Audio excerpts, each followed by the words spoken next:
BA के पहले semester की परीक्षा चल रही है। इस परीक्षा में शामिल होने के लिए पूरे अनुमंडल और आसपास के जिलों से हजारों परीक्षार्थी पहुंचे। परीक्षा देने के बाद शाम को अपने घर पहुंचने की आपाधापी में बाढ़ रेलवे स्टेशन पर ट्रेन का बुरा हाल रहा।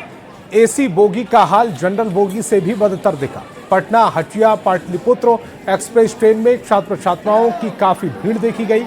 कई लोग तो ठंड के मौसम में ट्रेन के गेट पर लटक कर भी यात्रा करने को मजबूर दिखे। ऐसे हालात में हादसे की आशंका जताई जा रही है। लोगों ने रेलवे प्रबंधन से ऐसे हालात से निपटने के लिए विशेष इंतजाम की अपील की। और दरभंगा में योजना एवं विकास विभाग के जूनियर इंजीनियर अंसारुल हक के खिलाफ उनकी ही बहन द्वारा दर्ज कराई गई शिकायत के बाद आय से अधिक संपत्ति का मामला सामने आया। निगरानी जांच में 1 करोड़ 46 लाख रुपए आय से अधिक होने का प्रमाण मिलने पर प्राथमिकी दर्ज कराई गई थी। डीएसपी ने बताया कि दरभंगा कार्यालय समेत 4 ठिकानों पर छापेमारी की गई है, जो अब समाप्त हो चुकी है। तलाशी के दौरान कार्यालय से कुछ जब्त नहीं हुआ। सूत्रों से मिली जानकारी के अनुसार कुछ महत्वपूर्ण कागजात जमीन संबंधित मिले हैं, जिनकी जांच की जा रही है। मामले में आगे की जांच जारी है। योजना एवं विकास विभाग कार्य प्रमंडल 1 में पदस्थापित हैं श्री अंसारुल हक जेई के रूप में। इनके विरुद्ध आय से अधिक संपत्ति का मामला निगरानी अन्वेषण ब्यूरो में दर्ज किया गया है। 113/2025 केस नंबर है ये। और प्रथम दृष्टया जो प्राथमिकी में आरोप है, प्रथम दृष्टया उसमें 1 करोड़ 46 लाख के करीब संपत्ति इनकी आय से अधिक पाए जाने का आरोप लगाया गया है। बिहार में नई सरकार के गठन के बाद 5 साल में 1 करोड़ नौकरी और रोजगार देने का लक्ष्य रखा गया। इसे लेकर नए विभाग बनते ही युवा रोजगार एवं कौशल विकास विभाग ने अपना काम शुरू कर दिया। विभाग के पहले सचिव कौशल किशोर ने न्यूज 18 से खास बातचीत में बताया कि 7 निश्चय 3 की इसी को लेकर अनुमोदन किया गया और हम लोग एक्शन प्लान तैयार करने में जुटे हैं। युवा रोजगार एवं कौशल विकास विभाग के सचिव कौशल किशोर से बात की संवाददाता रजनीश कुमार ने। बिहार में युवा रोजगार एवं कौशल विकास विभाग का गठन हो चुका है और इसके साथ साथ नए सचिव कौशल किशोर ने पदभार भी ग्रहण कर लिया है। अब एक्शन प्लान बनना भी शुरू हो चुका है। सीधी बातचीत करेंगे विभाग के नए सचिव कौशल किशोर से। सर, बहुत बहुत बधाई हो आपको और नए विभाग का जिम्मा मिला है आपको। अब तो 5 साल में 1 करोड़ नौकरी और रोजगार की उम्मीद में है बिहार। लास्ट कैबिनेट मीटिंग में बिहार सरकार ने 7 निश्चय तृतीय चरण का अनुमोदन किया है, जिसमें प्राथमिकता अगले 5 साल के अंदर 1 करोड़ रोजगार, जिसमें नौकरी भी शामिल है, उपलब्ध कराया जाना है बिहार के नागरिकों को।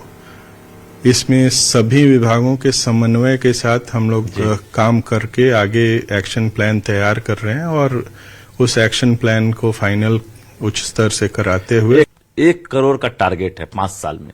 तो नए साल की शुभारंभ होते ही क्या वैकेंसी दिख जाएगी और कितने बड़े पैमाने पर आपको 2026 में लग रहा है कि वैकेंसी दे पाए? वैकेंसी और बहाली की प्रक्रिया है वो सतत चलती रहती है।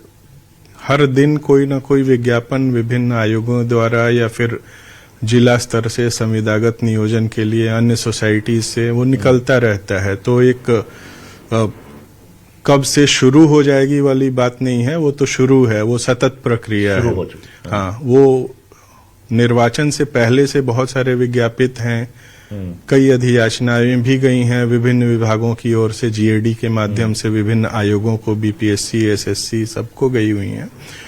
सरकार की प्राथमिकता है कि नियुक्तियों का काम चरणबद्ध तरीके से संपन्न करा लिया जाए विद इन टाइम। 2026 कैसा रहेगा? नए साल में क्या नई उम्मीदें दे रहे हैं? नया विभाग का गठन हुआ है, नया साल शुरू हो रहा है। सब कुछ सरकार के वादे के हिसाब से, सरकार की जो संकल्प है 7 निश्चय के रूप में, उसको इंस्टीट्यूशनल सेटअप तैयार हो जाएगा। उसके हिसाब से एक अच्छा काम होगा, यही उम्मीद है। नए साल में इन्होंने कहा है कि बड़े पैमाने पर सभी विभागों से वैकेंसी निकलेगी, जिसको लेकर 31 दिसंबर तक टारगेट रखा गया है कि सभी जिलों से जो रिक्तियां हैं वो अलग अलग विभागों को सौंप दी जाए। इसके बाद आयोग हो या विभाग हो वैकेंसी निकालने का काम करेगा। कैमरामैन सुबोध के साथ रजनीश कुमार, न्यूज 18 पटना। और भोजपुरी के शेक्सपियर भिखारी ठाकुर की कल 138वीं जयंती है। इस मौके पर उनके पैतृक स्थान छपरा के कुतुबपुर दियारा में धूमधाम से जयंती समारोह का आयोजन होगा। इसमें बिहार के राज्यपाल भी शामिल होंगे, जिसे लेकर भिखारी ठाकुर के परिजनों में काफी उत्साह है। भिखारी ठाकुर का पैतृक घर आज भी जीर्ण शीर्ण हालत में है। भिखारी ठाकुर की तमाम स्मृतियां इस घर में परिवार वालों ने सजो रखी हैं। भिखारी ठाकुर के परिजन उनके लिए मरणोपरांत भारत रत्न सम्मान की मांग लगातार कर रहे हैं, लेकिन अभी तक उनकी मांग अनसुनी है। हालांकि परिवार को इस बार प्रधानमंत्री मोदी से खास उम्मीद है। भिखारी ठाकुर के परिवार से बात की न्यूज 18 संवाददाता संतोष ने। भोजपुरी के शेक्सपियर भिखारी ठाकुर की जयंती एक बार फिर मनाई जा रही है और इस बार जयंती पर यहाँ राज्यपाल खुद उनको नमन करने आने वाले हैं। हम मौजूद है भिखारी ठाकुर के पैतृक घर में। आप देख सकते हैं कि मेरे ठीक पीछे जो मकान है ये वही घर है जहाँ पे कभी भिखारी ठाकुर रहा करते थे, लेकिन इस घर की हालत आप देखकर अंदाज़ा लगा सकते हैं कि आखिर कितना विकास हुआ भिखारी ठाकुर के परिवार का। भिखारी ठाकुर ने जो भोजपुरी को जो सम्मान दिलाई उसे देख करके आज भी पूरा देश गौरवान्वित होता है, लेकिन उस घर की हालत आप देख सकते हैं कि वैसा नहीं है जिसकी चर्चा की जा सके। लगातार आवाज़ उठाते रहे भिखारी ठाकुर को सम्मान के लिए। घर तो काफ़ी जर्जर दिख रहा है, सम्मान क्या मिला?